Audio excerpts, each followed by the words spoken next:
setting the time and date on your BIBO bar.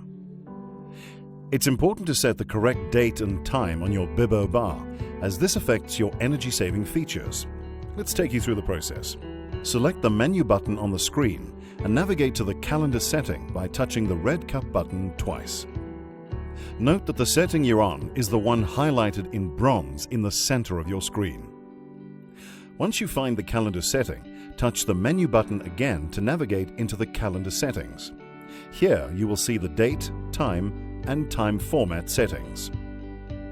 Use the red cup button to navigate between the date and time settings. To change the date, touch the blue cup or white cup buttons to adjust the year. Once the correct year is set, use the red cup button to navigate to the month and date and set accordingly. Navigate to the time setting using the red cup button and adjust the hour and minute settings. You can also select the format you prefer. Once your date and time have been set, select the menu button to save the calendar settings. To go back to the home screen, press the return button twice. We hope that this video has been a real time saver.